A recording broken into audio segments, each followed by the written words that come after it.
En el nombre de la Asociación Mexicana de Profesionales de la Edición y de la Academia de las Artes de la Escritura, les doy una muy cordial bienvenida por estar en esta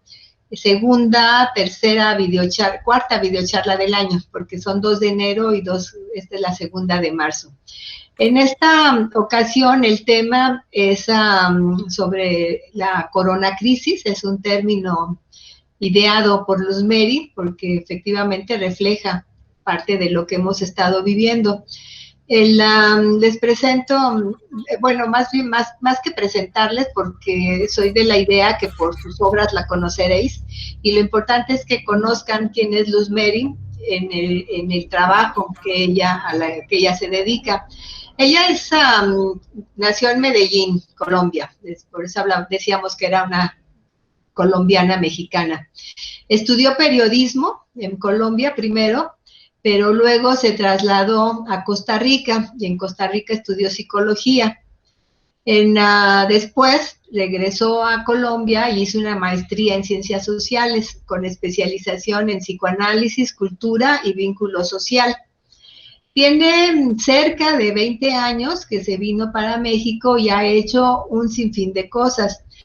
Tan es así que en 2006 le dieron, casi recién llegada, ella llegó en 2002, en 2006 el Círculo Nacional de Periodistas de México le otorgó el Premio Nacional de la Mujer por ser considerada una mujer destacada a través de su labor profesional en beneficio de las mujeres, porque es a lo que ha estado. Por eso es integrante del Comité Coordinador de REDGE, AC, la Red Nacional de Género y Economía, que es una organización que tiene como objetivos aportar a la erradicación de la pobreza y la violencia contra las mujeres y promover el pleno ejercicio de sus derechos como ciudadanos.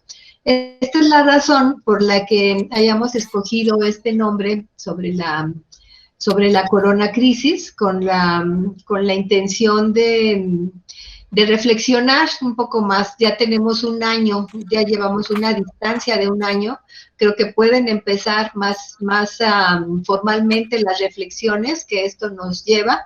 También nosotros en las videocharlas cumplimos un año, porque justo por la coronacrisis empezamos a querer hablar en ese momento qué era lo que pasaba, pero creo que era muy pronto. No es fácil en el mero momento, en la mera crisis, reflexionar sobre ella.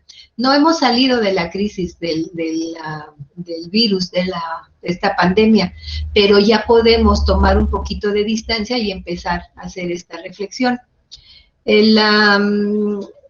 Entonces, si quieren, les dejo con Luz Meri. Les voy a pedir de favor que mantengan sus micrófonos apagados.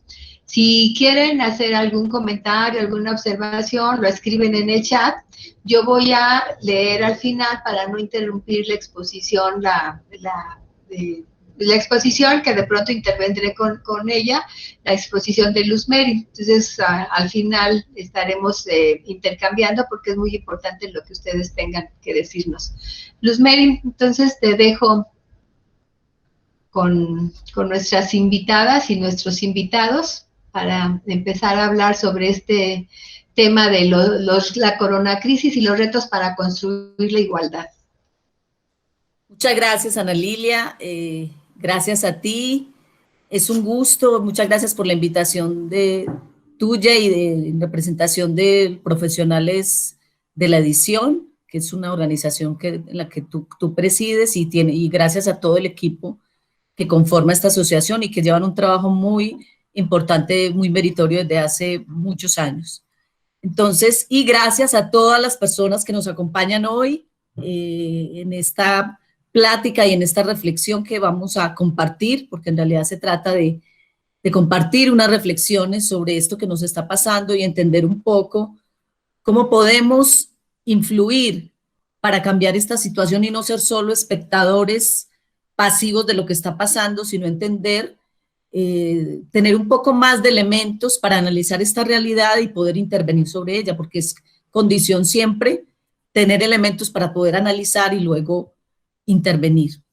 Entonces, antes de iniciar con la reflexión, yo quisiera dedicar esta charla de hoy y traigo a la memoria a una persona muy querida para mí y para muchos amigos que compartimos su amistad, y una persona que justamente se fue como víctima de la pandemia, un amigo entrañable, un amigo muy querido, un ser humano muy sensible, un gran luchador social, una persona muy querido, muy querida para mí, para mis amigos, los amigos que lo conocieron, que es Alfredo Salazar. Entonces yo quiero, a través de este homenaje y de esta reflexión, brindarle un homenaje a su memoria, y quisiera también que cada uno a su manera, desde su lugar, que yo sé que todos y todas tenemos algún duelo pendiente y algún duelo vivo y de esta situación que nos ha dejado esta pandemia, de mucho dolor, y que pues también en este momento recordemos a esas personas y entendamos que seguir luchando por construir un mundo más justo y más igualitario es también la mejor manera de honrar la memoria de esas personas que se han ido y que ya no nos están acompañando. Entonces, quisiera iniciar con eso esta reflexión. Bueno, pues inicialmente, pues algo, quisiera llamarles la atención sobre esto que nos está pasando a todos y todos, o mejor dicho, a la humanidad, porque por primera vez esta pandemia está siendo vivida con una conciencia de universalidad, la estamos viviendo en todos los países del mundo, tal vez unos más afectados que otros, de acuerdo a sus condiciones sociales y económicas, pero no hay ningún país ni ninguna persona en el mundo que no se haya visto afectada por esta situación de la pandemia con todas las consecuencias que esto ha conllevado para nosotros. Es decir, estamos viendo cómo los cambios cada vez más se van acelerando, para bien o para mal, y llegan en oleadas y como consecuencia de la crisis global desatada por la pandemia, es decir, como que un cambio lleva a otro y a veces ha sido tan acelerado que todavía no podemos procesar todo esto que nos está pasando. La verdad, todo esto está marcado por un miedo muy fuerte a enfermar, a lo que acabamos de vivir, a perder a nuestros seres queridos, a sufrir problemas económicos, además de enfrentarnos predominantemente al miedo y al miedo colectivo, al miedo personal y sobre todo a un futuro muy incierto, porque realmente no sabemos ni siquiera cuándo va a terminar esto. O sea, las vacunas han abierto una luz de esperanza, es cierto, pero el ritmo al que va la vacunación en los países es muy desigual. Igual esta desigualdad tiene que ver con asuntos políticos y económicos, pero sigue siendo muy incierto cuándo será el fin de esto. Entonces, pero hay muchas cosas que escapan a nuestro control y de alguna manera esta pandemia nos ha confrontado a todos y a todas a enfrentar la muerte de muy cerca. Sobre todo, la misma situación de haber perdido seres queridos hace que esa amenaza que es inevitable para todos de la muerte se presentifique de una manera muy real, muy cruda y muy cruel para todos. Y de alguna manera, la cercanía de la muerte para cada uno también hace nuestra relación con la vida más clara, más urgente, y nos lleva a reflexionar sobre qué ha pasado con nuestra vida y qué transformaciones queremos hacer para poder tener una vida mejor y un futuro diferente a lo que hemos vivido hasta ahora. Y aquí quiero citar una frase que me conmovió mucho. Dice Leonard Cohen: hay una grieta en todo y así es como entra la luz. Es decir, yo diría, hay que buscar esa grieta en medio de este túnel que estamos atravesando como humanidad.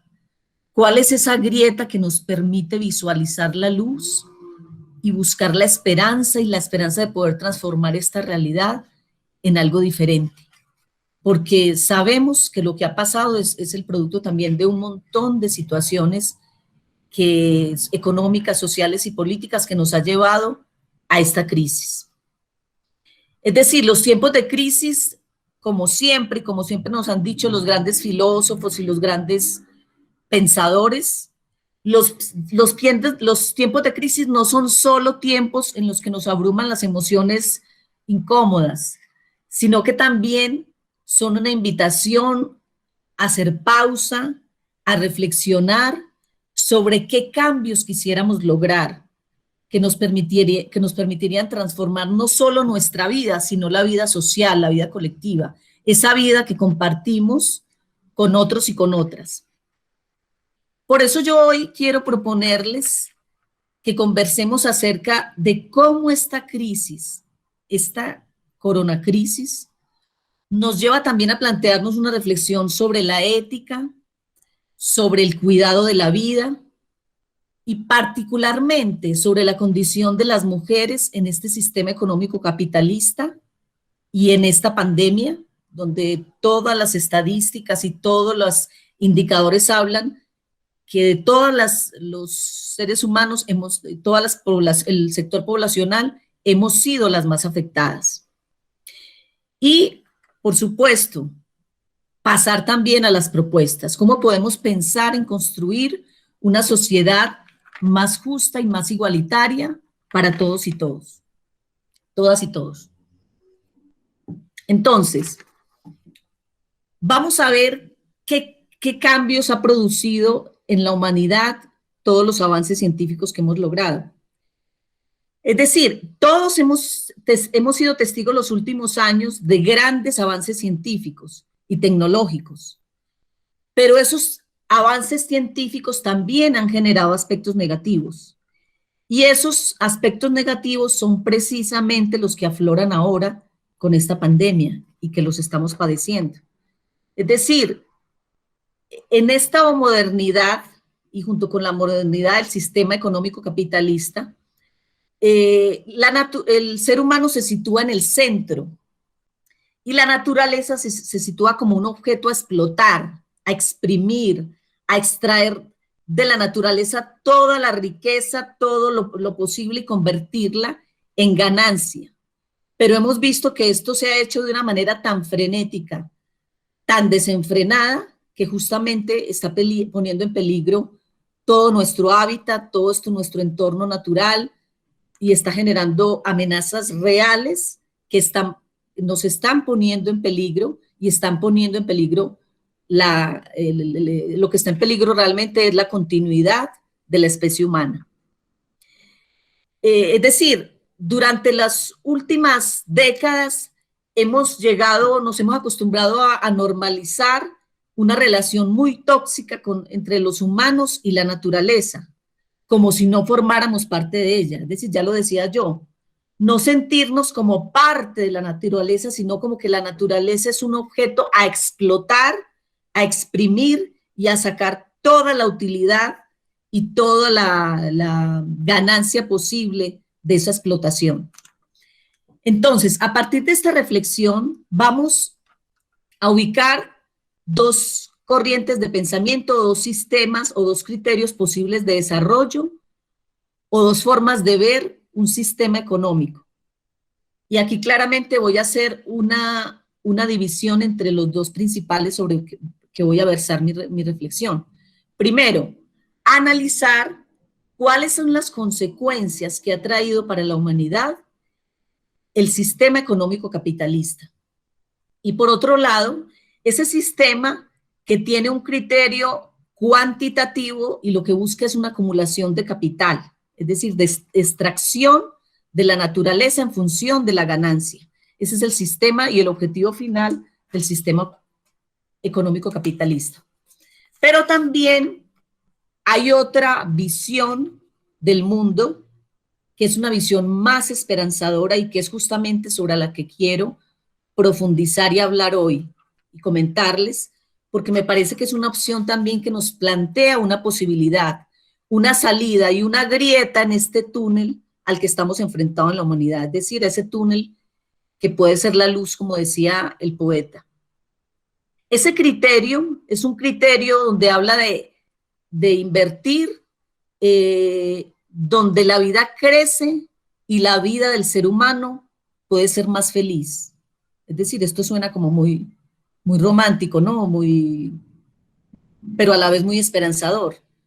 Y ese criterio es lo que vamos a llamar la visión feminista de la economía, que En este proceso se establece por oposición a esa visión de la economía capitalista. Entonces,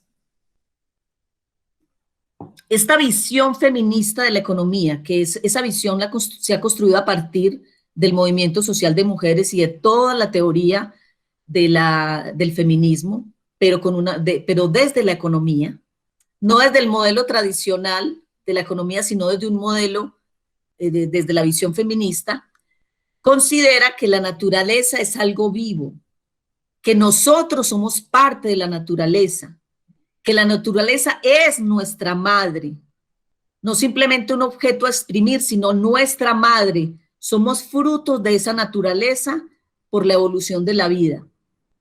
Y aquí recalco una cita que decía el filósofo Dussel. Decía, cuando decimos nuestra madre naturaleza, eso no es una metáfora, es una afirmación científica. ¿Por qué decir nuestra madre naturaleza es científica? Porque los humanos somos parte de somos parte desde el mundo natural que nos rodea.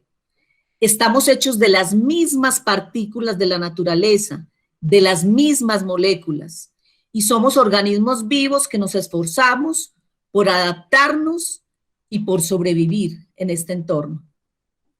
Entonces, el sistema, si ponemos en cuestión las condiciones de reproducción de la vida en la Tierra, observamos que el aumento de la tasa de ganancia es contrario al principio de la vida. Es decir, este principio de función y de objetivo de la ganancia que tiene el sistema capitalista, lo que estamos viendo que es totalmente contrario al principio de conservación, de mantenimiento y cuidado de la vida, que es justamente lo que busca esta nueva concepción de la visión feminista de la economía. Entonces, hace mucho tiempo, ya hace varias décadas inclusive, que nos vienen advirtiendo que nuestro empobrecimiento de la biodiversidad animal y forestal está generando condiciones propicias para nuevos virus y enfermedades, justamente como la que estamos viviendo y padeciendo hoy, que viene y tiene su causa enraizada en este mismo fenómeno de el daño que hemos hecho a la naturaleza y el daño que hemos hecho a la biodiversidad. Entonces, un naturalista, David Quammen, lo explica así, lo explica de una manera muy fácil, pero como muy sencilla de entender. Dice, textualmente, cortamos los árboles, matamos a los animales o los encerramos en jaulas para enviarlos a los mercados, como enviaron a aquel murciélago, ¿no? Aquel murciélago fatal. Rompemos los ecosistemas, sacamos a los virus de sus huéspedes naturales, es decir, de su entorno natural en el que viven y habitan. Y cuando esto pasa, estos virus necesitan un nuevo huésped que a menudo somos los humanos. Es decir, esto explica muy bien el proceso justamente de dónde vienen estos virus. Y lo más amenazante no es solamente, dicen todos los biólogos, que miren este virus en la situación que nos ha puesto. Dicen que en la medida en que se vayan produciendo el deshielo de los glaciares, cada vez van a aparecer nuevos virus. Y virus, por supuesto, para los que nuestro sistema inmunológico no está preparado, porque no los conocíamos y no tenemos defensas contra ellos, como está pasando con este virus del coronavirus. Hay otro dato que es completamente alarmante y fuerte, que también dice este naturalista, dice, en los últimos 30 años ha disminuido un 30% el número de animales de la Tierra.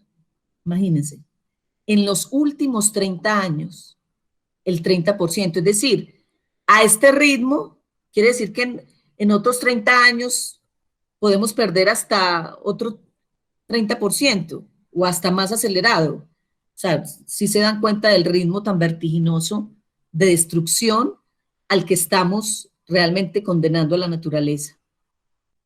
Entonces, y finalmente, perder la naturaleza, que es nuestro hábitat, nuestro entorno, y somos parte de ella, como les insisto, es también perder la casa, y es como dañar nuestra propia casa y nuestro propio espacio de vida. Entonces, perdemos hace décadas a un ritmo frenético la riqueza natural y la ecodiversidad. Y como bien sabemos, estamos viviendo un cambio climático sin precedentes. Ya ni siquiera sabemos ni podemos anunciar ni predecir el clima. Cada vez es más incierto la situación climática porque las condiciones han cambiado tanto que todo es completamente incierto. Entonces, la pérdida de esa biodiversidad se está convirtiendo en un notable impulsor en la aparición de nuevos virus, como les recalcaba antes. Y otro científico nos dice y nos anuncia que desgraciadamente 2/3 de las infecciones y las enfermedades emergentes provienen ahora de la vida silvestre. Es decir, en la medida en que dañemos la naturaleza, esos nuevos virus van a seguir apareciendo y puede ser incluso que sean cada vez más mortales para la humanidad. Entonces, bueno, ya sabemos, hemos llenado nuestro océano de plásticos, permitimos que las selvas se quemen a un ritmo impresionantemente acelerado. El año pasado vimos toda la cantidad de selva que se perdió en el Amazonas, con todos los costos de disminución de oxígeno para el planeta que eso implica. El hueco de ozono de la atmósfera se ha abierto cada vez más y somos atacados ahora por los rayos ultravioletas. Es decir, vamos a un ritmo tan acelerado que poco a poco estamos acorralando y constriñendo cada vez la forma de vida en el planeta. Entonces, todo esto genera cambios muy negativos en la naturaleza y esto, por supuesto, tiene una gran consecuencia en los términos de la salud, como lo estamos viendo ahora. Ahora pudimos hacer una vacuna a un tiempo récord, pero bueno, en este momento lo cierto es que ni siquiera sabemos claramente ni con certeza qué tanta inmunidad y por cuánto tiempo esa vacuna nos va a ofrecer inmunidad frente a este virus. O sea, en este momento es una esperanza, pero todavía sigue siendo muy incierto. Tenemos unas consecuencias a nivel de la seguridad humana, de la salud y de las economías globales. Esta pandemia nos ha puesto en jaque a la economía de todo el planeta. La reducción de los empleos ha sido vertiginosa. La situación económica y desigualdad y pobreza obviamente está afectando, como siempre, a los sectores más desvalidos y más necesitados. Porque también es cierto que hay otros sectores que se han beneficiado de esta pandemia. Así, por ejemplo, las grandes empresas tecnológicas han derivado ganancias multitudinarias de esta pandemia, esa es la realidad. Inclusive también las farmacéuticas. Es un hecho que también para ellas se ha convertido en un gran negocio. Ahora, siguiendo en esta misma reflexión, compañeros y compañeras, en esta dimensión de seguir analizando cuáles son esas dos corrientes y qué implicaciones tiene, vamos a seguir profundizando en cuál es la apuesta que tiene la visión de la economía feminista de la economía por oposición a la economía capitalista. Y es considerar que justamente el primer principio ético es la afirmación de la vida. Y aquí retomo otra reflexión también de un filósofo que me parece brillante, que es Enrique Dussel, y es el primer principio ético es la afirmación de la vida, pero es afirmar la vida en general, pero también específicamente en la comunidad. ¿Por qué? Porque los seres humanos nos vinculamos, nos constituimos subjetiva y socialmente a partir del vínculo con los otros y con las otras, no de una manera aislada. Es decir, ni siquiera un bebé podría sobrevivir si estuviera aislado. El bebé y los seres humanos somos la especie animal más desvalida del planeta. Entonces, todos y todas justamente nos constituimos a pesar, justamente en ese vínculo con la comunidad.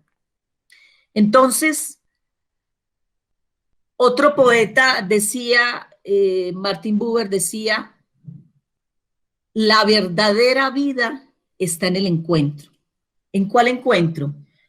En los encuentros con la pareja, en los encuentros con nuestros hermanos, con nuestros vecinos, con nuestras madres, con nuestros padres, con nuestros hijos. Esos encuentros que justamente en esos encuentros contagiamos emociones, nos anticipamos a lo que sienten las personas, dependemos de su aprobación, de su afecto, de que nos llamen, nos miren y nos abracen. Nuestra vida cobra alegría y un sentido porque ellos también nos necesitan. Es decir, es un vínculo donde nosotros necesitamos a los otros y los otros nos necesitan a nosotros. Entonces, y lo hemos visto en esta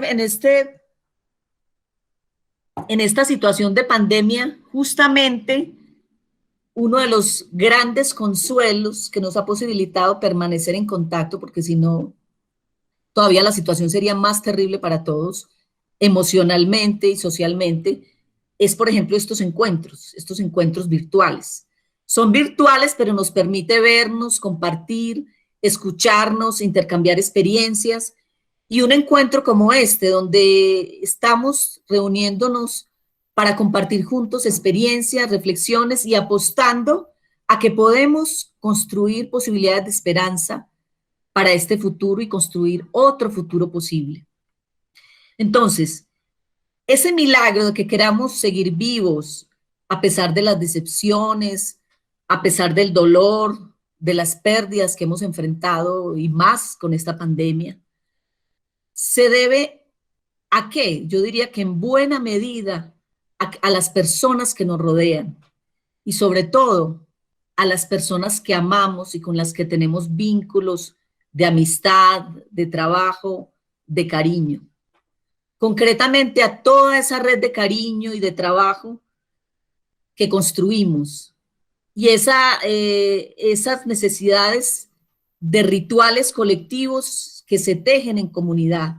Es decir, los rituales de encontrarnos para los cumpleaños, de encontrarnos para las fiestas navideñas, para las distintas celebraciones, para juntarnos, para, como en este caso, reflexionar juntos frente a un problema. Todo eso hace que sea algo fundamental para los humanos el encuentro, es decir, la vida en comunidad. Es decir, vivimos en ciudades donde consumir y distraerse es fácil, pero desgraciadamente cada vez se invierte menos desde este sistema donde lo que se busca es construir torres y moles de cemento. Cada vez en esas construcciones hay menos espacios verdes, porque se trata de optimizar al máximo la rentabilidad en los espacios.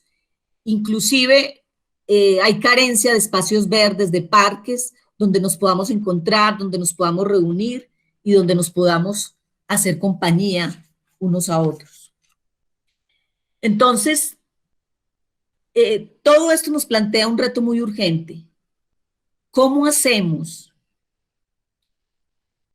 Yo creo que eso es como para que lo sigamos pensando entre todas y todos.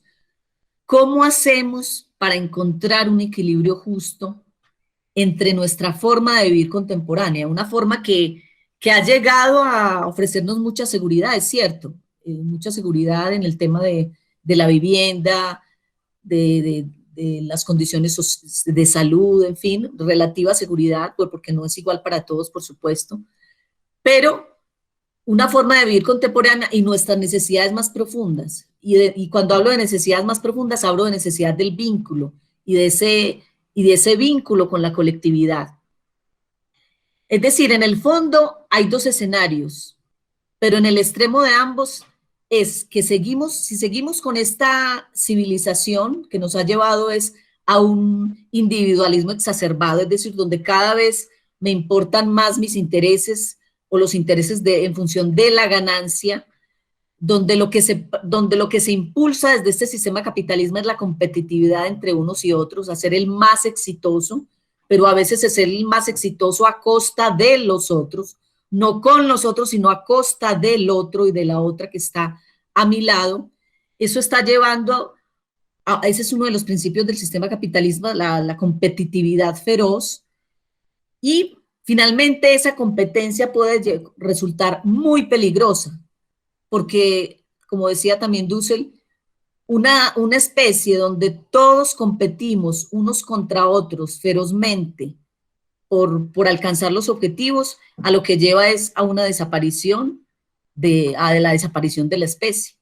Es decir, una humanidad, diría yo, que promueve más la competencia que la solidaridad, es decir, el apoyo entre nosotros, el cooperar, el que más tiene con el que menos tiene, el que tiene talentos de una parte, apoyar al que tiene en otros, y intercambiar, hacer ese proceso de intercambio. Una sociedad que promueve más la competencia que la solidaridad, diría yo, está condenada a desaparecer.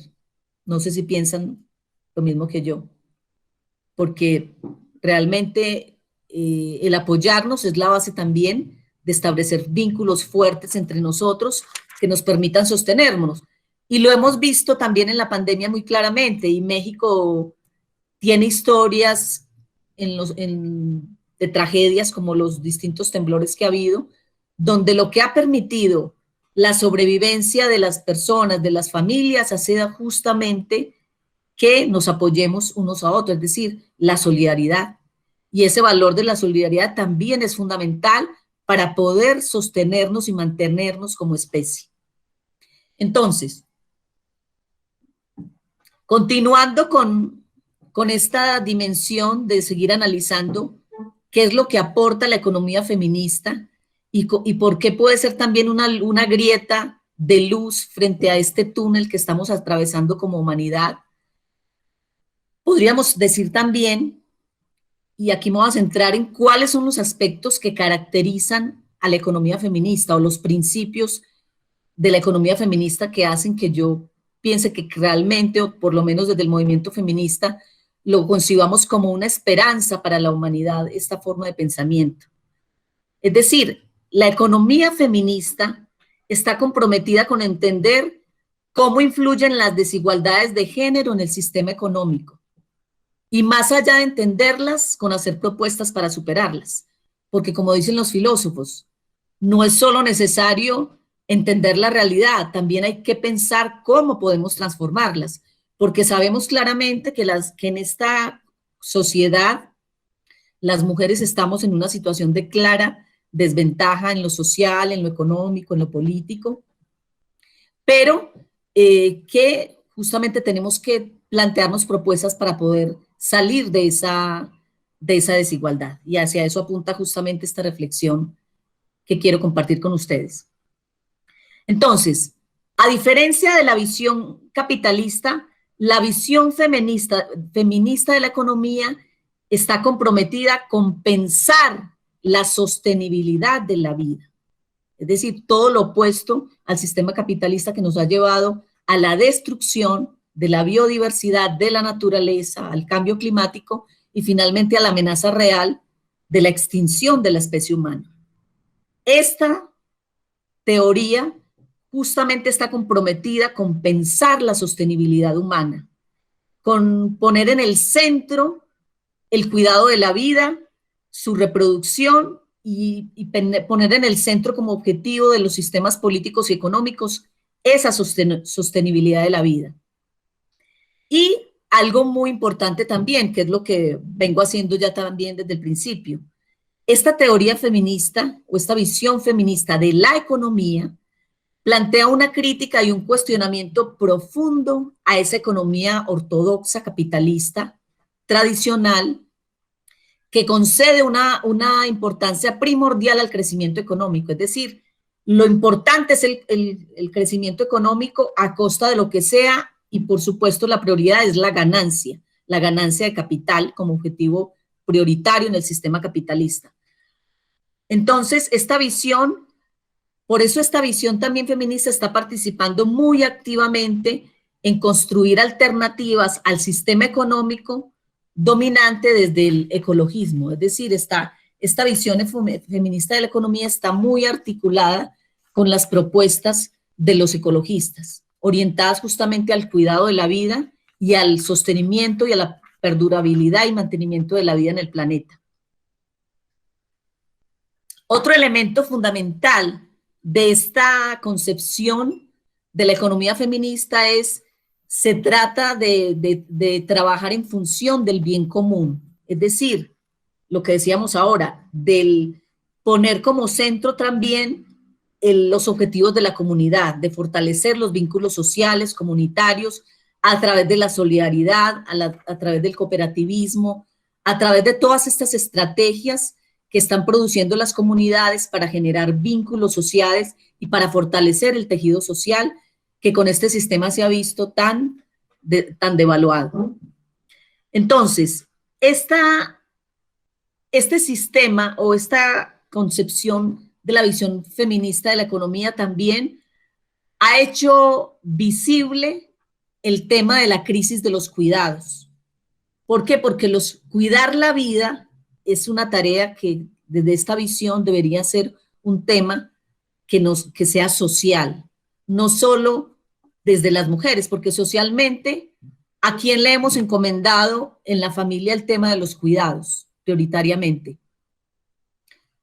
En general a las mujeres, ¿no? Y desde la propia experiencia de cada uno y cada uno ve, no quiere decir que los hombres no cuiden, pero prioritariamente y por aprendizajes de género, el tema de los cuidados ha sido asignado socialmente, primordialmente a las mujeres en la familia. Pero justamente esta teoría lo que hace es hacer visible la subvaloración del trabajo de las mujeres, es decir, hacer notar que ese trabajo silencioso, invisible de cuidar, de hacer la comida, de aplanchar, de cuidar a los niños y a las niñas, de educar, de todo eso ha sido un trabajo invisible. Y algo más grave, no solo invisible, devaluado y menospreciado. Y además, como consecuencia de todo esto, muy mal pagado. Y todas las estadísticas nos hablan de que el trabajo doméstico y las personas inclusive que se dedican al trabajo doméstico como en actividad laboral, son también de las más mal pagadas.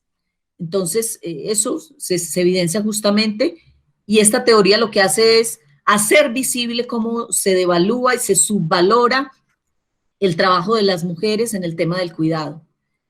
Y este tema del cuidado es consecuencia de esa división sexual del trabajo que le asigna a las mujeres fundamentalmente este tema. No quiere decir que los hombres no lo puedan hacer, por supuesto que sí. Además, justamente la propuesta desde esta ética de la economía feminista es que hombres y mujeres estemos comprometidos en ese proceso de cuidar la vida. O sea, cuidar la vida, que implica cuidar a los niños, cuidar a las plantas, a los niños y niñas, a las plantas, al entorno, al planeta, a todo, no sea una responsabilidad casi exclusiva de las mujeres, sino que sea un tema social, que sea una tarea para las mujeres, para los hombres, para la sociedad y para el Estado, es decir, una responsabilidad totalmente colectiva. Entonces, este tema de la economía del cuidado o de las tareas del cuidado, justamente lo que ha hecho la economía feminista es promover que esto se visibilice cada vez más en las estadísticas, porque antes eso ni siquiera se contabilizaba. O sea, el aporte económico que hacíamos las mujeres desde el trabajo del cuidado no se visibilizaba, ni se cuantificaba, ni se veía siquiera en los registros económicos. Entonces, esa ha sido una de las grandes luchas de esta visión de la economía feminista, hacer visible todo ese aporte de las mujeres a la economía desde el tema del cuidado. Inclusive, ahora se habla de que ese trabajo del cuidado que hacemos las mujeres de manera silenciosa equivale al nada más y nada menos que al 24% del PIB nacional, de acuerdo con la cuenta satélite de trabajo no remunerado del 2019 del INEGI. Es decir, como vemos, es un aporte bastante significativo el que hacemos las mujeres a la economía desde ese trabajo silencioso e invisible que es el trabajo del cuidado. Y ese trabajo que implica todas las labores cotidianas del cuidado en la casa, del cuidado de la familia, de todo eso. Entonces, otro tema muy importante que aporta esta visión de la economía feminista es trascender el androcentrismo, esa visión androcéntrica de la economía, es decir, donde el hombre era el eje, el paradigma del sujeto económico. Es decir, la economía se pensaba como en torno a un sujeto masculino que llegaba a cumplir una jornada laboral y luego todo el tema de cuidado había alguien que lo hacía por él. Claro, ese alguien generalmente somos las mujeres, ¿no? Entonces es una visión completamente androcéntrica donde no se concibe ni se visibiliza claramente el aporte económico de las mujeres a la economía. Entonces también esta visión lo que hace es poner lupa y visibilizar ese aporte que hacemos desde ese trabajo del cuidado. Entonces, lo que queda en evidencia con todo esto es que la actual crisis que estamos viviendo también es una crisis de supervivencia humana y es una crisis que está llamando la atención sobre el tema del cuidado de la vida, de un déficit que tenemos desde este sistema económico capitalista en función del cuidado de la vida. Está poniendo en cuestión el modo de vida y el modo de reproducción de la vida, está haciendo un cuestionamiento a esta organización social y a lo que ha tenido como consecuencia para la organización social y todos los valores éticos que están en juego también cuando promovemos que debemos poner en el centro de la economía el cuidado de la vida, que es hacia donde apunta justamente la visión feminista de la economía. Entonces, lo que nos ha enfrentado la pandemia es, ya veníamos y ya sabíamos que todas las estadísticas hablaban de que la situación económica, política y social de las mujeres veníamos en una clara desventaja. O sea, hemos avanzado mucho y hemos hecho avances muy significativos, pero lo que sí es cierto es que este sistema capitalista que justamente a lo que lleva es a que el Estado cada vez se desentienda más de las necesidades prioritarias de salud, de cuidado, de educación, y que tiendan a privatizarse y a que no sean responsabilidad del Estado, sino a que se conviertan en empresas, en empresas privadas que generen utilidad a partir de esto. Parte del resultado y de la gravedad de lo que estamos viviendo es que con este sistema capitalista neoliberal, la salud en todo el mundo, lo que ha quedado en evidencia es que se ha ido desmantelando gradualmente. Y eso en este momento, parte de la crisis de la situación del virus es que no estábamos preparados para enfrentarnos a una crisis de estas dimensiones. ¿Por qué? Porque los servicios de salud han tenido una depauperización, una degradación extraordinaria en las últimas décadas, porque eso no es rentable y el Estado cada vez se ha ido desentendiendo desde esta premisa capitalista de vivir solo en función de la ganancia, se ha desentendido de esas funciones fundamentales que deberían ser del Estado, que es el cuidado de la vida, que tiene que ver con la alimentación, la salud y la educación como necesidades prioritarias. Entonces, lo que estamos viendo es que si ya la situación, perdón, me sirvo más agüita, que si ya la situación venía crítica para las mujeres, la pandemia lo que ha hecho es profundizar aún más esa situación para las mujeres. Y esto se revela en, voy a decirle solamente algunas cifras breves, pero como muy reveladoras, de cuál es la situación actual y por qué realmente la pandemia lo que ha hecho es profundizar aún más las desigualdades de género, las desigualdades entre hombres y mujeres, que si bien nos ha afectado a todos y a todas, por supuesto, porque toda la humanidad ha salido afectada, todas las estadísticas también hablan de que las mujeres hemos sido el sector de la población más afectado con esta pandemia. Entonces, recientemente se realizó un foro para analizar entre varias especialistas de América Latina, para analizar las incidencias de la pandemia sobre la vida de las mujeres, particularmente en México y América Latina. Y en esto decía Alicia Bárcena, que es la secretaria ejecutiva de la Comisión Económica para América Latina y el Caribe, decía que con la pandemia se ha producido un retroceso de por lo menos 10 años en la participación laboral y en los ingresos de las mujeres, es decir, 10 años de retroceso, y que la salida de las mujeres de la economía del trabajo ha sido contundente y realmente desastrosa. También hablan de que con esta pandemia son las mujeres las más vulnerables al desempleo, porque participan en sectores de la economía muy golpeados. ¿Cuáles? Generalmente los sectores de servicios, los sectores del trabajo doméstico, el sector de comercio, de la manufactura, del turismo, y todos estos que son trabajos donde hay mucha participación de las mujeres y que es justamente uno de los sectores que más se ha visto golpeado con este confinamiento y con esta reducción de la actividad económica. Entonces, casi el 57% de las mujeres en América Latina pertenecen a estos sectores económicos y de servicios. La pérdida del trabajo doméstico remunerado ha sido por lo menos del 40% en algunos países.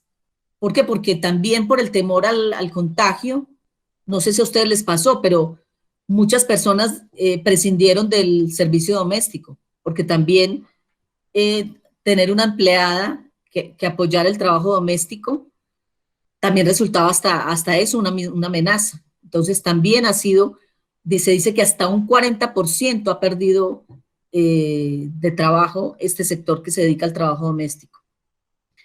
Las mujeres también están en la primera línea de respuestas frente a la pandemia, ya que representan el 73% del total de las personas empleadas en el sector salud.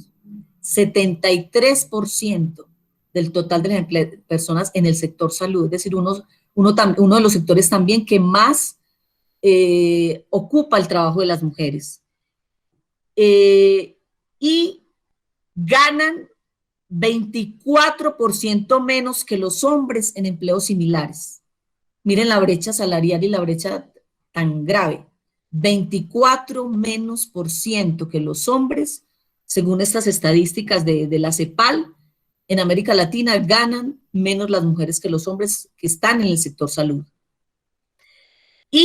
Pero hay otro factor todavía más grave y que México está como país, las mujeres en México estamos particularmente golpeadas, y es el tema de la violencia familiar y la violencia doméstica. El agravamiento de la violencia hacia las mujeres y a las niñas en el espacio doméstico. Y de esto dan cuenta todas las estadísticas de llamadas de auxilio al 911, al Locatel, se han disparado en la época de la pandemia de una manera gravísima, porque además a las mujeres esto se agrava más porque están conviviendo permanentemente y 24 horas con el abusador. También se han incrementado de una manera muy grave los abusos sexuales para las mujeres y para las niñas con esta pandemia. Entonces, en este sentido, el agravamiento ha sido muy fuerte para las mujeres y de alguna manera todas estas consecuencias han venido a afectar los escasos avances que se habían logrado en los últimos 25 años, que eran muy significativos, porque creo que el movimiento social de mujeres y el movimiento feminista ha logrado avances muy importantes, pero sin embargo todo esto que está pasando con la pandemia dice que puede afectar los escasos avances que habíamos logrado en los últimos 25 años. Entonces, volver a revertir esto va a ser una tarea titánica para las mujeres y para los hombres y para la sociedad en general, porque yo creo que en la medida en que las mujeres también no sigamos avanzando en la construcción de igualdad, todos como sociedad perdemos. Hombres, mujeres, familias y sociedad. Ahora, frente a este panorama tan difícil, dirán ustedes, bueno, entonces, ¿qué hacer? ¿Qué propuestas? ¿Cómo buscar las grietas de luz frente a esta situación tan difícil que estamos enfrentando? Y afortunadamente las hay. Y si algo hemos demostrado los seres humanos a lo largo de la historia, es la capacidad que tenemos de ser resilientes, de sobrevivir a una de las dificultades más difíciles. Lo demuestran todos los relatos que se han vivido a través de la humanidad, de las guerras, de las pandemias, de los terremotos. Tenemos una capacidad de resiliencia impresionante y yo creo que hay que confiar en eso y sobre todo confiar que como sociedad, si trabajamos desde la solidaridad, desde una visión de la vida como colectivo, por supuesto que vamos a poder lograrlo y a salir adelante.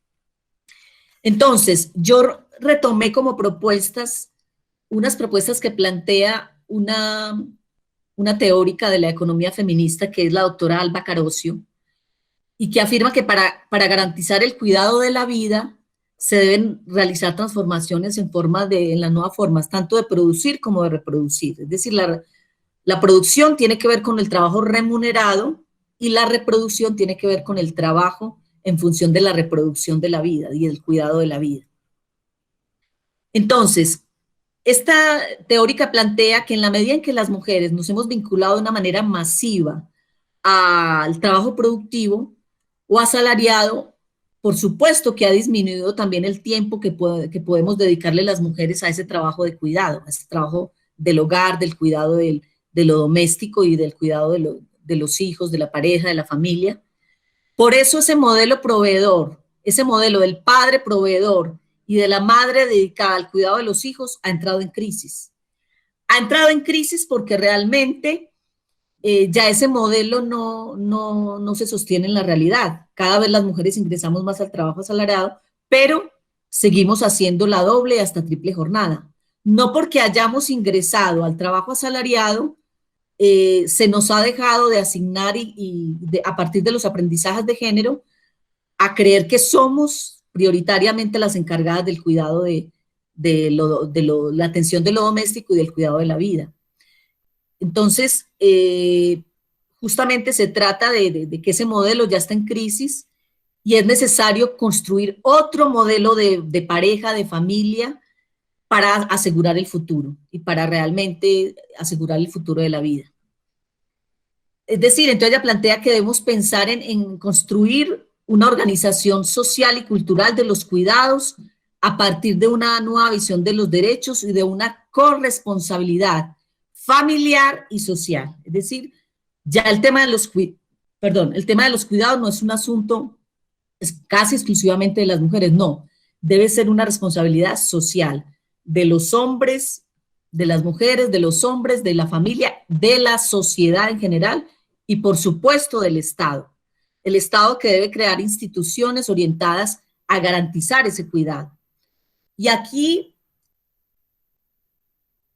esta teórica plantea una afirmación que a mí me resuena mucho. No sé qué piensan ustedes, porque me parece que es como una propuesta muy innovadora.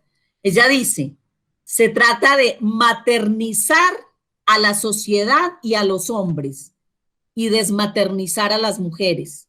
Es decir, desmaternizar a la sociedad, a los hombres, en el sentido que el cuidado debe ser una corresponsabilidad compartida por todos, por todas y por las instancias sociales y por el Estado, por supuesto.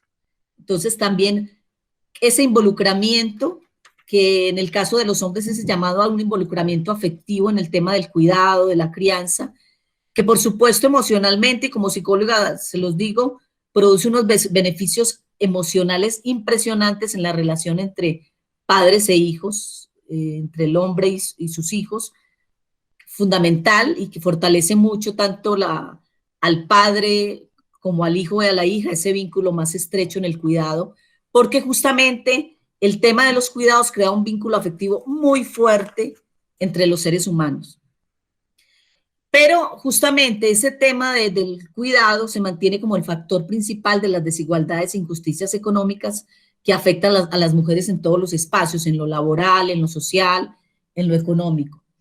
Entonces, ¿por qué? Porque justamente como las mujeres deben dedicar más tiempo al tema del cuidado, su participación en política se ha visto limitada, disminuida, el tema de su desarrollo personal, su dedicación al estudio, su participación inclusiva en las relaciones comunitarias y sociales también se ha visto disminuida por eso. Entonces se trata de que eso se redistribuya para que sea más equitativo. Y también se trata de armonizar la vida personal y familiar con la laboral, es decir, crear horarios donde se incluya el cuidado, se incluya el tiempo para el cuidado de la vida y de los vínculos afectivos como necesarios para el desarrollo integral de las personas. Eso sería como... Y aquí también es muy importante también promover cambios en los aprendizajes de género que plantean el reparto equitativo y la corresponsabilidad entre mujeres y hombres de las actividades domésticas y de los cuidados al interior del hogar. Entonces, es muy importante dar prioridad al desarrollo de lo público en su acepción de comunidad y solidaridad, en especial retomar el impulso de los servicios públicos desmercantilizados para universalizar el acceso a la salud, a la educación, los servicios sociales, el deporte, el acceso a la cultura, todo esto que debería ser también una función que se debe promover desde el Estado también y desde la comunidad. Entonces, el Estado deberá cumplir su papel como visibilizador de los cuidados como valor público y en su socialización como medidas concretas como extensión del horario en los servicios de las escuelas, creación de guarderías y estancias de tiempo completo para la niñez, servicios de cuidados para personas adultas mayores, para personas con necesidades especiales, comedores populares, lavanderías comunitarias, etc.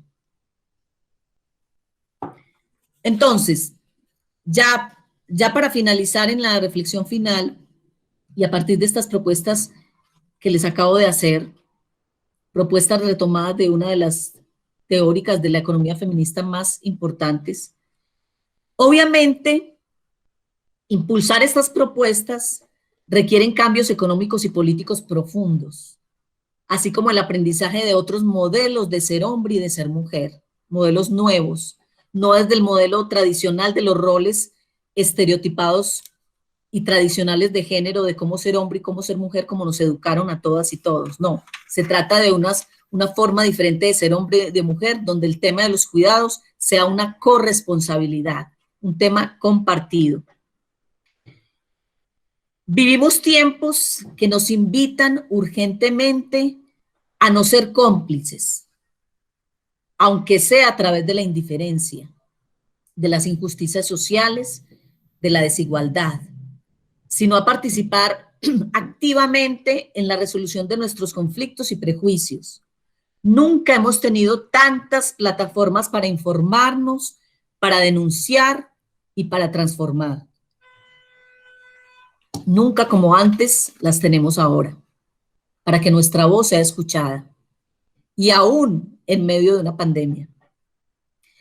Necesitamos construir una sociedad que invite explícitamente a vivir de acuerdo a determinados valores, como el de la solidaridad, la honestidad, en vez de poner todo el énfasis en la obsesión por el crecimiento ilimitado a cualquier precio, aún al precio de nuestra propia vida.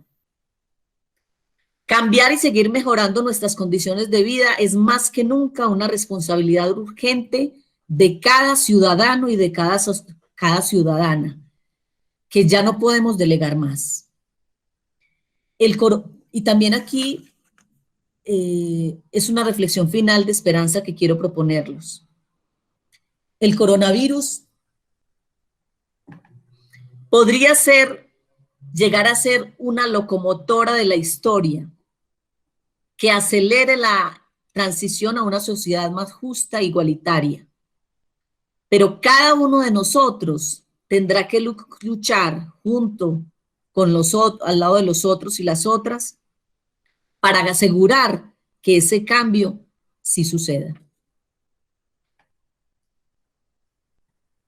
Y ya para finalizar, quiero leer una cita muy fuerte, como son todas las citas de este sabio, que yo considero un sabio, del político uruguayo Pepe Mujica, que nos dice: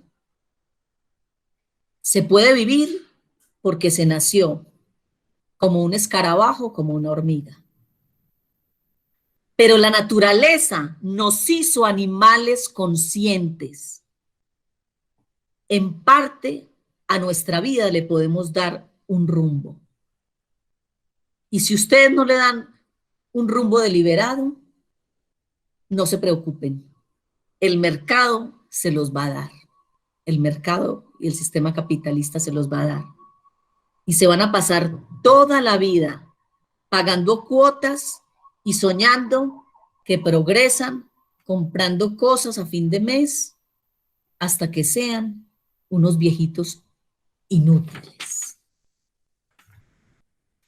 O sea, es muy fuerte esta reflexión que nos hace. Es una voz cargada de experiencia y de fuerza, la de este hombre, de la de Pepe Mujica, que nos recuerda que a pesar del desamparo, de los sueños frustrados y de las revoluciones fracasadas, debemos seguir mirando hacia adelante, luchar por el sueño de construir una sociedad más justa e igualitaria y creer en nuestra capacidad de transformar este mundo en un mundo donde la vida pueda florecer. Muchas gracias. Muchas gracias a ti, Luz Mary. Bueno, aquí acostumbramos a aplaudir silenciosamente, ya lo saben quienes nos han estado siguiendo, pero aún no es momento, aunque te mereces una ovación, aún no es momento. Si tienen comentarios, si quieren alguna reflexión que quieran escribir, por favor, para poder pasársela, alguna pregunta que le quieran hacer a Luz Mary y podamos ocupar un poco más de tiempo. Son muchas reflexiones las que nos dejas y efectivamente yo creo que es tiempo se necesita tiempo para pensarlo, para reflexionar. No solamente el pensar, esto no significa perder la individualidad, porque precisamente es conservar la individualidad, pero con un objetivo común. Y el objetivo común es el de la comunidad, el del bienestar común, no el del bienestar individual. Decía en un principio que cuando empezó la crisis, cuando de pronto nos dicen que no salgamos y que tenemos que estar en nuestras casas, preveíamos en ese momento que esto iba a provocar problemas porque nos dejaron sin nada, o sea, gente que tuvo que dejar de trabajar, como tú estás diciendo, los niños dejaron de ir a la escuela, ya habían dejado una semana antes. ¿Qué hacen los papás con ellos? ¿Qué hacen las mamás con ellas? ¿Cómo se enfrentan? O sea, una serie de problemas a las que nos lanzaron, pero, y no porque hubiera sido a propósito, sino porque la situación, la crisis esta en la que nos encontramos. Entonces, abrimos estas videocharlas, por eso es Unidos en la Distancia, porque preveíamos todo un gran conflicto que iba a haber, lo que mencionas tú, en esto de armonizar la vida personal, familiar, con la laboral. Creo que son una de las primeras cosas que empezaron a perderse. Esa falta de armonía en donde se perdió lo personal y todo se convirtió en laboral. Esas fueron nuestras primeras charlas, que al principio eran diarias, porque no pensábamos que íbamos a durar tanto tiempo, y era esta reflexión, y encontramos comentarios muy interesantes, pero todavía les faltaba averiguar más. Muy interesante en el que mandan a trabajar a la casa, donde no hay un límite de horarios, ni de entrada ni de salida. El caso de una compañera que nos contó que ella había preferido llevarse su máquina, su computadora, pero le habían instalado una cámara para estarla checando que efectivamente estuviera trabajando. O sea, una situación muy invasiva en su propia casa, ¿no? Hasta la fecha sabemos de gente que no tiene horarios, o sea, no descansan sábados y domingos, a los jefes no les interesa poner fin, entonces la vida familiar y laboral se ha trastocado.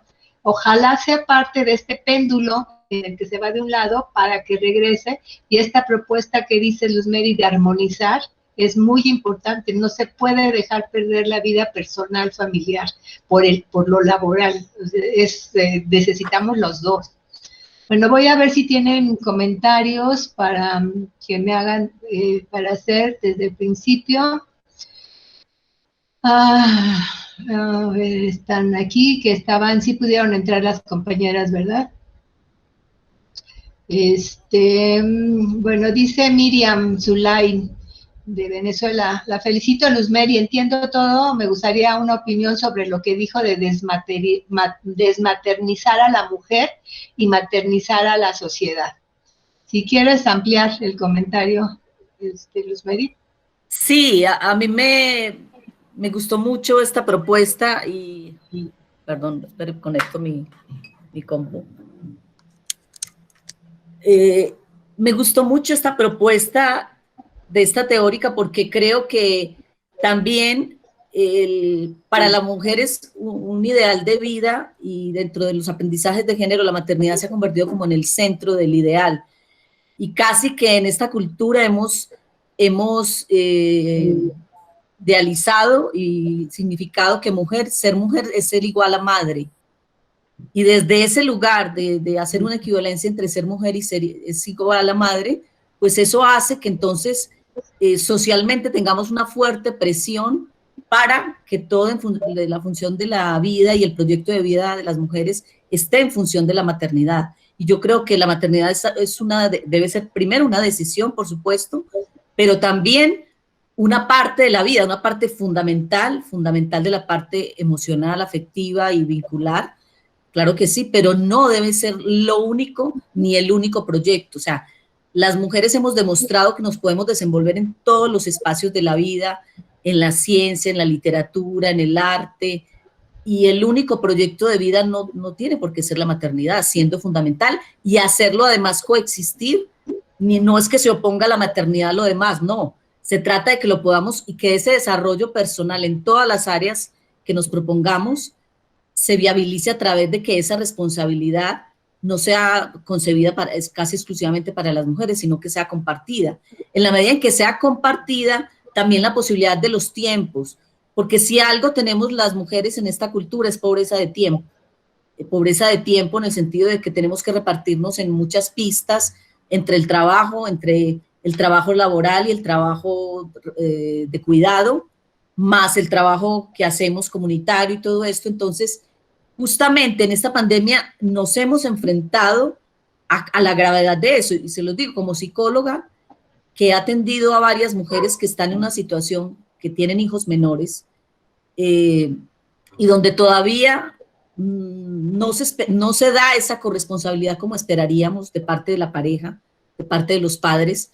Sigue siendo muy, muy avasallador para las mujeres esta situación de pandemia, donde tenemos que estar trabajando y a la vez estar pendiente del niño que está haciendo la niña que está haciendo las tareas, de cuidar la comida, de hacer todas las tareas del cuidado, más responder a la jornada laboral. Entonces, en este momento, parte de la situación emocional crítica que estamos enfrentando las mujeres ahora en esta pandemia es eso. O sea, el tema de los cuidados se nos ha venido de una manera apabullante y está creando unos niveles de ansiedad, de depresión, y esto sumado a la violencia, porque también una de los asuntos que está generando también mucha crisis de violencia en las relaciones de pareja es esta sensación de hostilidad cuando nos sentimos sobrecargadas de trabajo y el como me lo refieren justamente las pacientes, sobrecargadas de trabajo con todas estas responsabilidades, y la pareja siente que el cuidado de los niños o el asunto de todo lo doméstico no le corresponde. Entonces esto también está ahondando y poniendo en evidencia esta desigualdad que tenemos que transformar. Muchas gracias. Muy bien. Muchas gracias a ti. Bueno, tiene razón Miriam, como orgullosa logoterapeuta. Otro ejemplo de la resiliencia, pues, es el doctor Víctor Frank, ¿no? Dice Claudia, excelente expositora con evidencias contundentes y reflexiones dolorosas, urgentes, confrontativas. Felicidades, Luzmeri. Claudia Gray.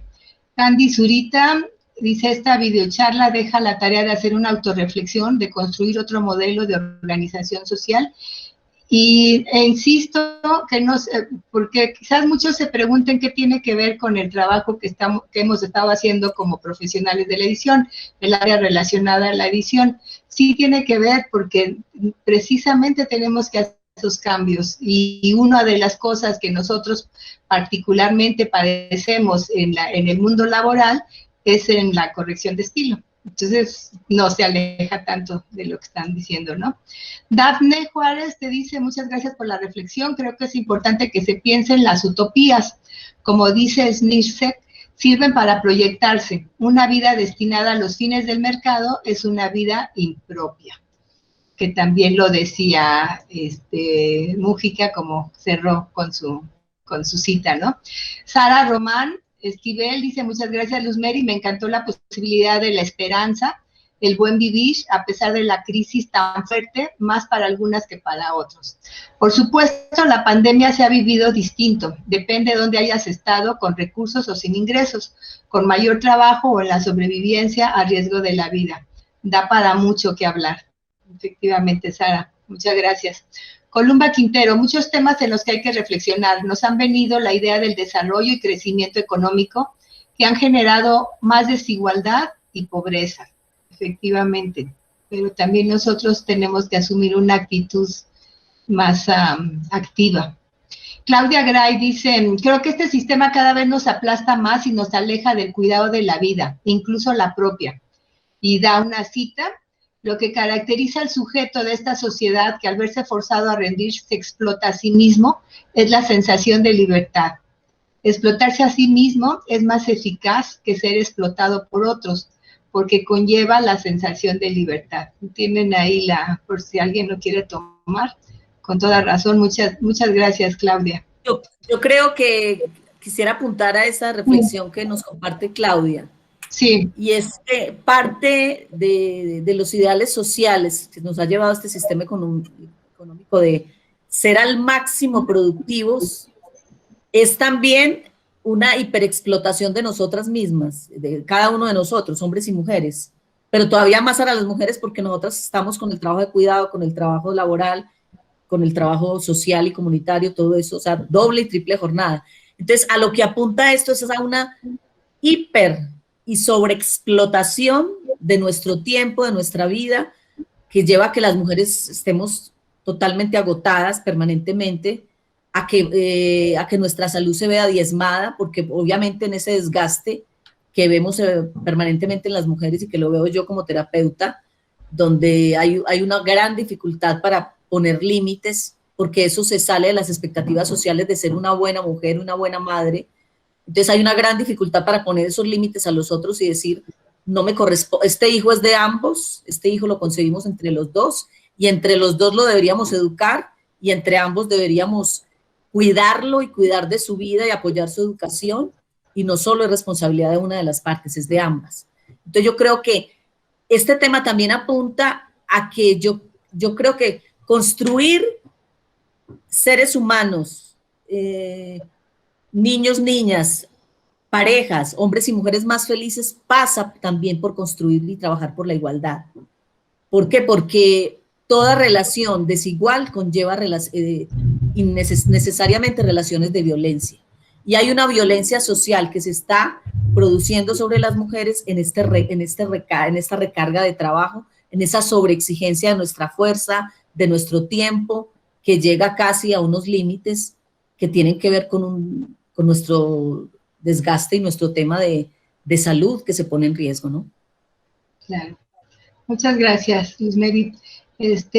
Moira, editores, Moira. Eres Zulay, ¿verdad? ¿Cuál es tu nombre, Moira? Bueno, no, ahorita lo anotas, porque no te digo. Pero te preguntan si tienes publicaciones, Luz Mary. Si no, ella te puede hacer, puedes agregarlo en tu catálogo, Moira. ¿Tienes publicaciones? No, publicaciones no. He trabajado más desde capacitación, talleres de formación. Es más mi especialidad. Bueno, gracias. Miriam Zulay, ella sí, de Venezuela, también nos da una cita. Nada más faltó decir de quién es Miriam. Dice, el dolor es inevitable, el sufrimiento es opcional. Ahí termina la cita. Yo hice del peor año del mundo 2020 el mejor de mi vida. Muy bien. En un principio me daba pena aceptarlo, porque hasta tuve pérdidas humanas en mi familia, pero fui resiliente y entendí que no es lo que sucede, es como lo enfrentas, claro. Le di la bienvenida al coronavirus, le dije que si quería entrar en mi casa y en mi cuerpo, que lo podía hacer, pero que no me hiciera daño porque quiero ver el renacer de mi país. Y así fue, me visitó y lo superé. Felicidades, Miriam. Además, pues no se esperaba menos, ¿no? O sea, con la enseñanza como logoterapeuta, hubieras fracasado si no hubieras tenido esa enseñanza y esa resiliencia. Qué bueno que lo superaste, Miriam. Mirna, excelente ponencia, Luz Mary. Todo cambio social político comienza en la comunidad. Es imperante que nos comportamos con la educación de nuestras mujeres, organizarlas y enseñarles cuáles son las vías y mecanismos para abordar estos problemas y realizar estos cambios necesarios a nivel de gobierno e infraestructura no gubernamental. Gracias, Mirna. Claudia Gray, otra reflexión en esta dirección es la romantización del cuidado. ¿Quieres hacer algún comentario sobre este tema de la romantización o los anteriores de lo que he dicho? Sí, yo creo que la romantización del cuidado va muy claramente del lado de la idealización de la maternidad y también de algo que marca mucho el tema de los aprendizajes de género, que es hacer del amor romántico el centro de la vida. O sea, hacer de ese ideal de mujer madre cuidadora, porque es que las mujeres no solo somos madres y cuidadoras de nuestros hijos e hijas, también nos convertimos en madres cuidadoras de nuestra pareja. Entonces, todo esto lleva a una romantización que pasa por seguir reforzando ese ideal donde las mujeres somos en tanto estamos en un vínculo amoroso o en tanto somos madres, y eso se convierte como en una presión social para encajar siempre dentro de este modelo para las mujeres, ¿no? Pero además un concepto válido del siglo XIX, ¿no? Con una sociedad que ahora ya no corresponde. Soledad Suárez te dice, muy inteligente tu intervención, Luz Mary, hiciste un buen análisis desde una visión de la economía feminista. Yo creo que uno de los retos en la situación actual y que desde mi punto de vista es urgente, es que los derechos humanos laborales de las mujeres se actualicen de acuerdo a las nuevas formas de trabajo. Es cierto, por ejemplo, lo que tú mencionas, que no hay límites en los horarios de home office.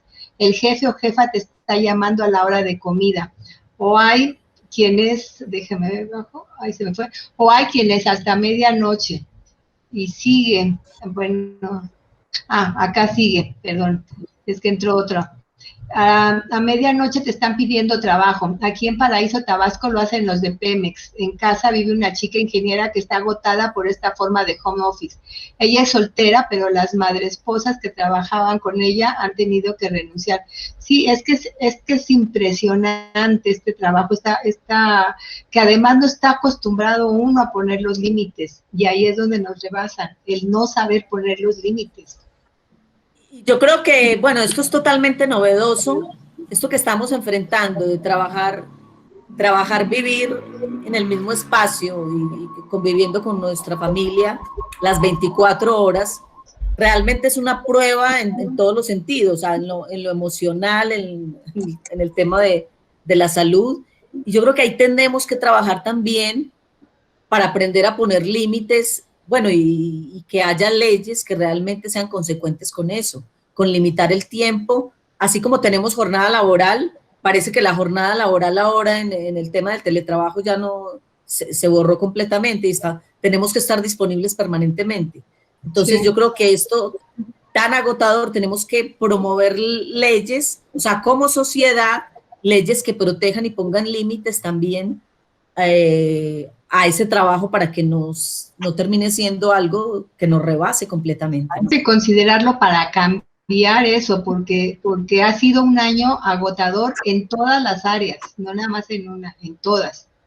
Dice Laura Sánchez, es importante nuestro quehacer como profesionales para impactar a las personas con las que compartimos y hacer la diferencia. Cada una, con respecto a lo que dice la compañera Laura, sí. También cada uno de nosotros y cada uno tiene que asumir el reto de lo que decías, de lo que les comentaba ahí en la cita final. O sea, no podemos renunciar ni siquiera desde una visión de la indiferencia a pensar que no podemos cambiar esta situación tan apabullante. Claro, la podemos cambiar. Necesitamos vincularnos con otros y otras, porque en solitario difícilmente podemos producir efectos sociales, pero yo creo que esto que estamos pensando ahora, nosotras y nosotros, lo están compartiendo muchas personas. Entonces, generar estos espacios de encuentro para discutir, para reflexionar, para hablar, para pensar, para planear, para proyectar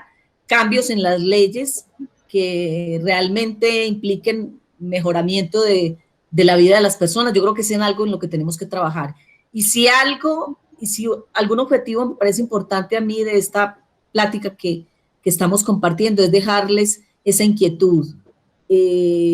Aunque estemos confinados, no estamos aislados y tenemos que buscar estos espacios de encuentro, porque el encuentro es una de las cosas que nos constituye como seres humanos, que nos permite crecer y que nos permite realmente como sociedad lograr esas utopías que queremos alcanzar. Yo creo que eso que decía la compañera de seguir trabajando por las utopías es siempre lo que ha movido a la humanidad a crecer y alcanzar cimas cada vez más elevadas. Entonces yo creo que no renunciemos al sueño de seguir construyendo nuestras utopías, porque este mundo que tenemos tal como está y tal como lo estamos viviendo es completamente desolador, y yo creo que la vida humana debe seguir floreciendo, y para eso necesitamos crear y transformar muchos aspectos de esta vida que nos tienen insatisfechos.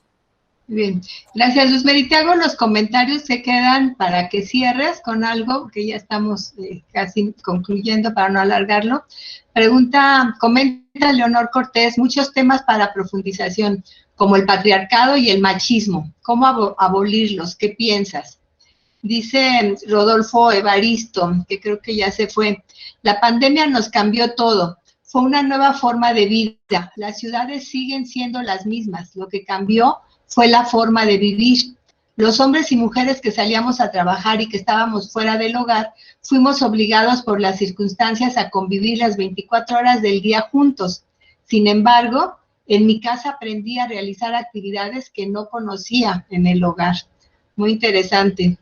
Liliana Tapia pregunta, ¿cuáles son las implicaciones de que al modelo alternativo se le coloque el adjetivo feminista?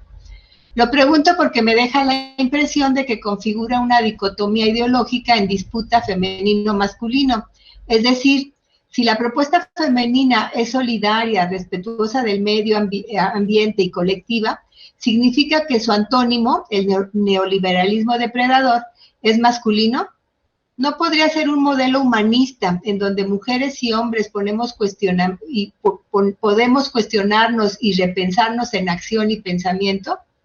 ¿Lo piensas ahorita y para que lo continúes, lo comentes? Continuación del anterior, creo que nosotras como mujeres también tenemos mucho trabajo por delante, termina diciendo Liliana. Rodolfo, sigo en línea. Perdón, Rodolfo, pensé que ya no estabas. Y no sé si hasta ahí, entonces creo que hasta ahí llegó. Si quieres hacer el comentario, Luz Mary? Sí.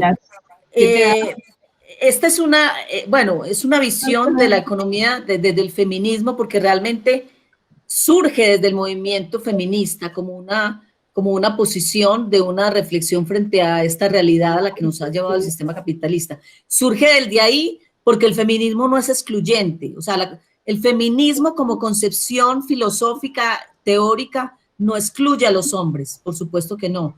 Y más bien yo creo, bueno, hay muchas, por supuesto que hay muchos feminismos, no es solo un feminismo, hay muchos feminismos, pero creo que una de las concepciones, personalmente yo pienso, que los hombres deberíamos acercarnos a ellos como nuestros aliados, porque igual como les decía yo, con la desigualdad todos perdemos, con la desigualdad somos seres humanos, hombres, mujeres, niños y niñas, mucho más infelices porque eso genera relaciones de violencia.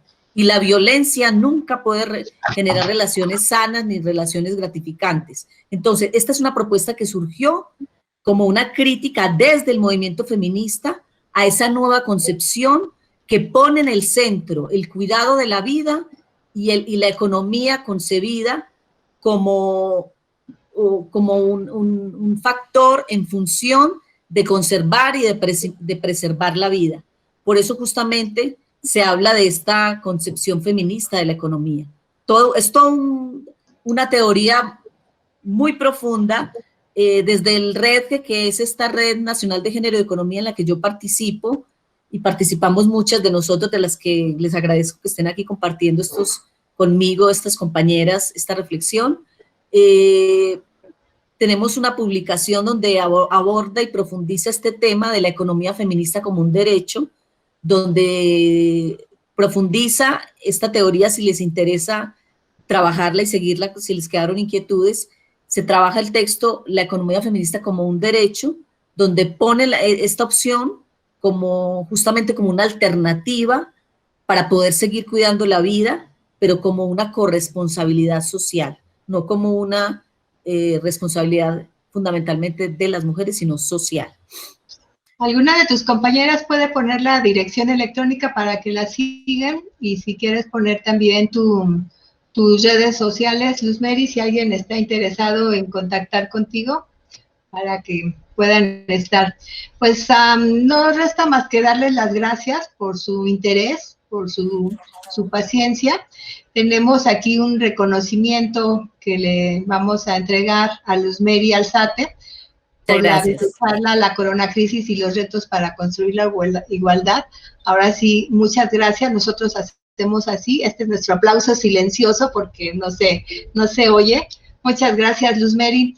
Y no me resta más que invitarlos a que continúen con nosotros, que si nos siguen en nuestras redes sociales, en Facebook, Betty, si pones la dirección, los datos para que los tengan. La siguiente videocharla que vamos a tener el 8 de abril va a estar destinada a la corrección de textos publicitarios. ¿Qué relación tiene la publicidad y la literatura? Es una clase magistral, en realidad, que nos va a dar Andrea Martínez, también reconocida como mujer creativa. O sea, aquí son puras mujeres con reconocimiento social. Y pues a partir de mañana empezamos a promoverla para que si ustedes estén interesados, que espero que sí, se inscriban y nos ayuden dando like en la página de Profesionales de la Edición, en la página de la Academia de las Artes de la Escritura, y que lo promuevan y nos sigan. Muchas gracias, Luz Mary, muchas gracias a todas, a todos que están por aquí, y espero que nos veamos en la próxima reunión. Muchas gracias. Muchas gracias a ti, Ana Lilia, por invitarme, y gracias a todas y todos por estar aquí, por la paciencia de escucharle y por el gusto de compartir esta experiencia con ustedes hoy. Feliz noche. Al contrario, muchas gracias.